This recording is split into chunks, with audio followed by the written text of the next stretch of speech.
Hello friends. So today we have in the series terms in linguistics explained. We have got theta role. Theta role. The full form is thematic role. Thematic role. And it is written with the Greek letter theta. Thematic role. If you look at these sentences, the boy put. That's incomplete, isn't it? You have the next one, the boy put the apples.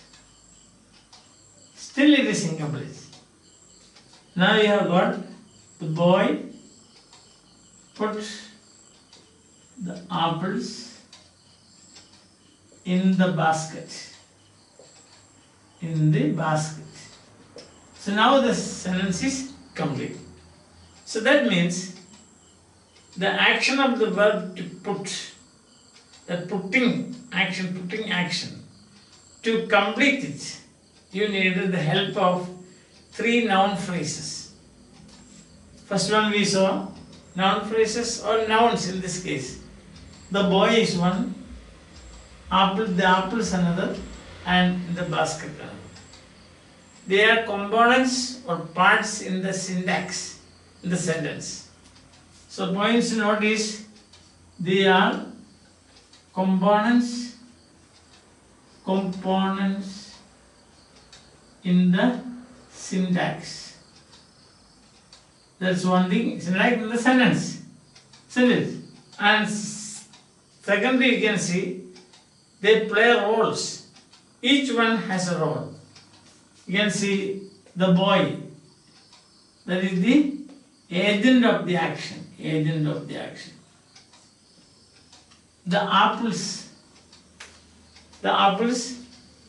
the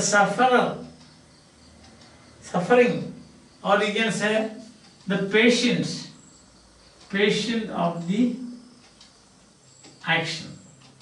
And in the basket is PP. PP means prepositional phrase.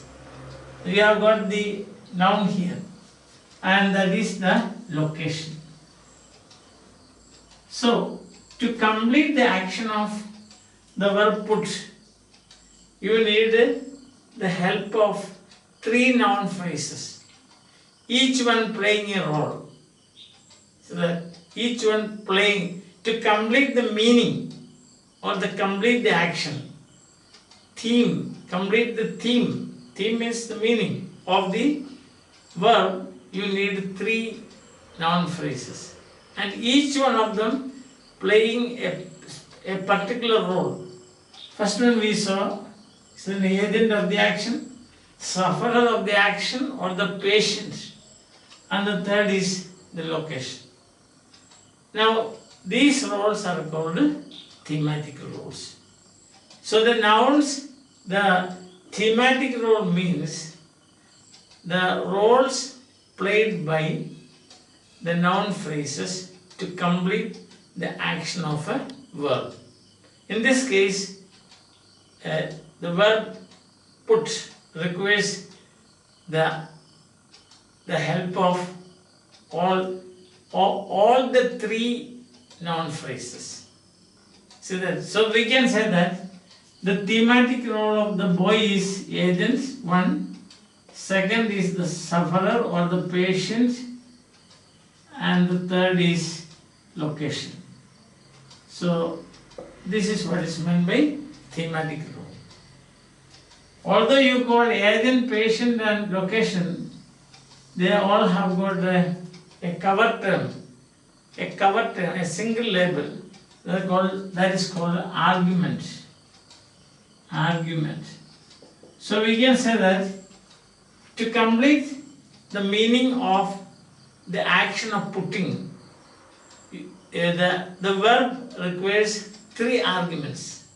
In this case, these arguments are called agent, patient, and location. Understand? Now let's take another verb, and you will find thematic roles played by noun phrases again. So far we have seen three arguments. One is called, all these roles together you call arguments. Arguments. First is the agent, that's the thematic role. Second is patient. Patient is means sufferer. And the third is location. Isn't it? That's what we saw. Now this is for the verb put. So there are several situations where you don't require three, just one will do. For example, the boy saw the bird.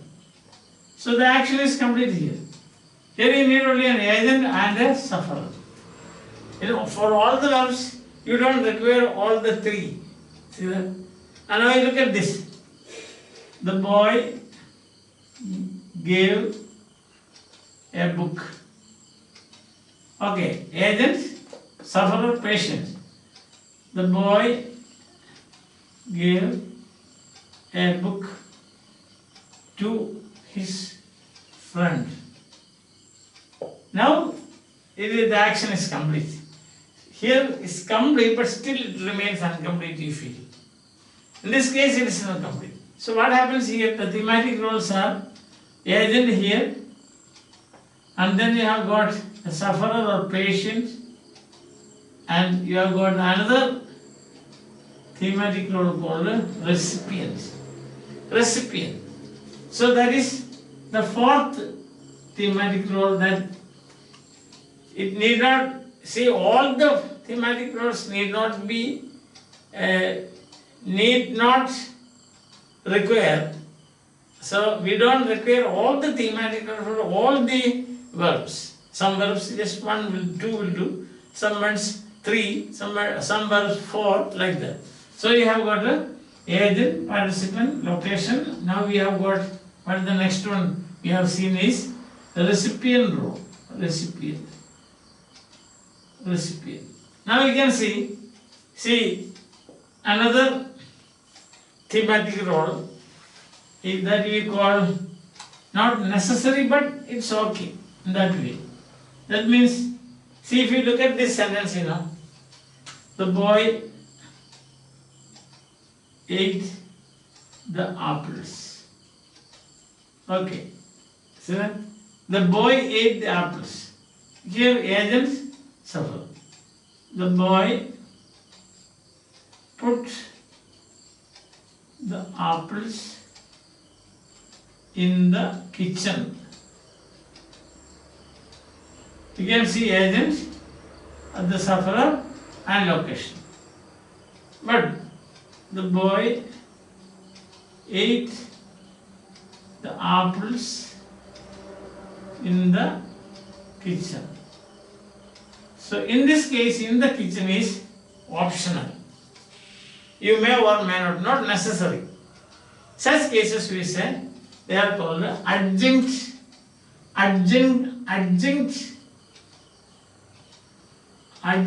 thematic rules. Adjunct thematic rule. Adjunct means may or may not. If we say the boy ate the apple, it's all right. The boy ate the apple in the kitchen, it's okay. It doesn't make much difference. But the boy put the apples in the kitchen, there it is necessary. In this sentence 2, in the kitchen is necessary. But in sentence 3, in the kitchen is not necessary, but you can if you want to. That's called adjunct thematic rule. Adjunct thematic rule. I suppose you understand. So finally, when you say what is a thematic rule? It has syntactic as well as semantic components. A thematic rule has syntactic. Syntactic means positional in a sentence. Position in a sentence. As in traditional English grammar, we will say subject, object, and so on. We will say. So here now we say in that is we have got generative grammar. Generative grammar. Government and binding, GB. So there we say this is thematic roles, and thematic roles are agent. Then you have got sufferer is patient, receiver is recipient, and then the location is thematic role of location, and then we have got another one, adjunct thematic role. That means you may or may not use it. So two important points to remember about thematic or theta roles of noun phrases is two.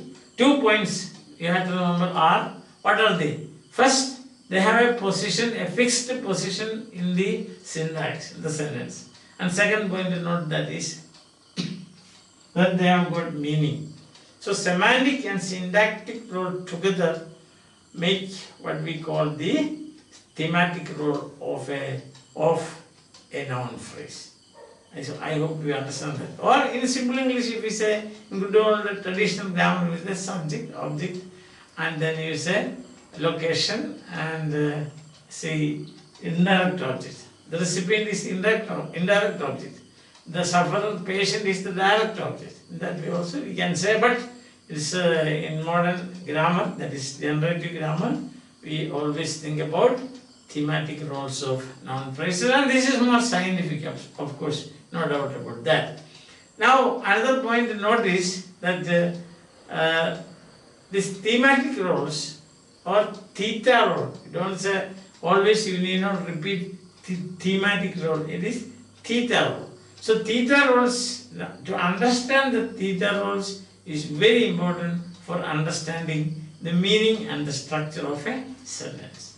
Okay? So I think that you have understood what I have said, and I have made myself clear to you. So with this optimistic note, for the time being, we say goodbye. See you again with another term explained in linguistics. Till then, bye.